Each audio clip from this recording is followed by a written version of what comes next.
किस्मत पर चर्चा हो रही है। डॉक्टर समीर, जिस तरह से आप कह रहे थे कि सूर्य नारायण व्यास ने बकायदा मुहूर्त निकाला था और ब्रिटिश से कमान ली गई थी, ठीक मतलब 15 की ही बोलेंगे, रात को 12 बजे। तो मतलब सब ग्रहों की बात है और मुहूर्त की ही हम बात कर रहे थे। बिल्कुल, उन्होंने जो देखा, ये तो सबसे बड़ी बात कि उनकी खासियत ये थी कि उन्होंने 1923 में ही अखबार में लिख दिया था कि भारत 15 अगस्त को आजाद होगा 1947 में। पहले ही डेट दे दिया उन्होंने। बहुत सारी ऐसी असंख्य भविष्यवाणियां उन्होंने की थी जो बिल्कुल सटीक उतरी। देश के प्रथम राष्ट्रपति बनेंगे डॉक्टर राजेंद्र प्रसाद, नेहरू बनेंगे प्रधानमंत्री, और गांधी मरेंगे नहीं मारे जाएंगे, ये उन्होंने लिख दिया था 1933 में टाइम्स ऑफ इंडिया में।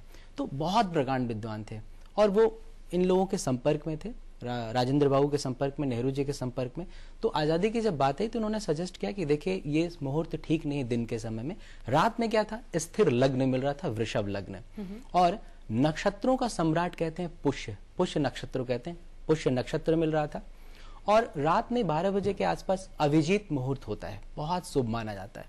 अब सबको पता है, दर्शकों को पता है कि आजादी के समय किस तरह से आजादी ली जा रही थी, बंटवारे के साथ आजादी मिल रही थी, देश के जो हालात थे, मतलब एक साथ दंगा और दूसरी तरफ आजादी। जी बिल्कुल। तो वहां से निकल करके और देश ने जो तरक्की की है, आप देखिए एक दिन पहले पाकिस्तान ने आजादी ली थी जी 14 अगस्त को, और उन्हें मेष लग्न मिला और आर्द्रा नक्षत्र में उसने आजादी ली।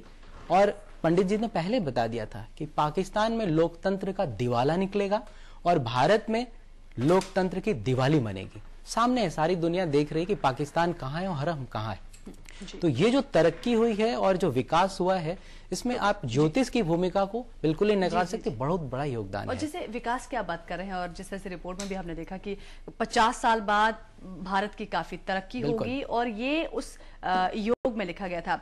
जो 5 ग्रह हैं, मतलब विकास बताते हैं, आखिर इन ग्रहों का क्या खेल है और 5 ग्रह कैसे आप डिस्क्राइब करेंगे? देखिए, जो भारत की कुंडली बनती है वृषभ लग्न और राशि की बनती है। इस कुंडली में वो जो पंचग्रह योग बन रहा है तृतीया, बहुत ही उत्तम है। उसके साथ साथ केंद्र त्रिकोण राजयोग है इस कुंडली में। शनि की महादशा के साथ देश ने आजादी ली, और शनि इस कुंडली में भाग्येश और कर्मेश है।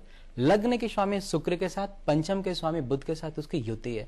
इसे केंद्र त्रिकोण राजयोग कहते हैं। तो वहां से जो देश ने जो स्थिरता पाई, आप देखिए विविधताओं में एकता का देश माना जाता है भारत। और आप देखिए कि इतने सारे धर्म, इतनी सारी जाति, इतने लैंग्वेजेस को इकट्ठा करके यहां तक देश पहुंचा है, तरक्की किया है।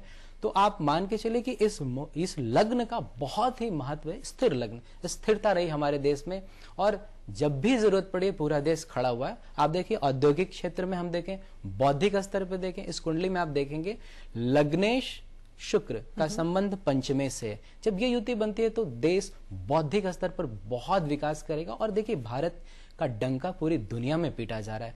यहाँ के जो विद्वान है, यहाँ के जो बौद्धिक संपत्ति, आप देखिए पूरे देश में इंजीनियर्स हो, डॉक्टर्स हो, पूरी दुनिया में राज कर रहे हैं। इंडिया का राज आप देखिए हर जगह अपना तिरंगा लहरा रहे हैं जाकर के। आप अमेरिका तक, आज की तारीख में अमेरिका, ओबामा को भारत से डर लग रहा है। ये इस मुहूर्त का ही खेल है कि आज 50 साल के बाद अमेरिका इंडिया से डर रहा है, इंडिया की बौद्धिक क्षमता से डर रहा है। जी, तो शायद हमें भी हिंदुस्तान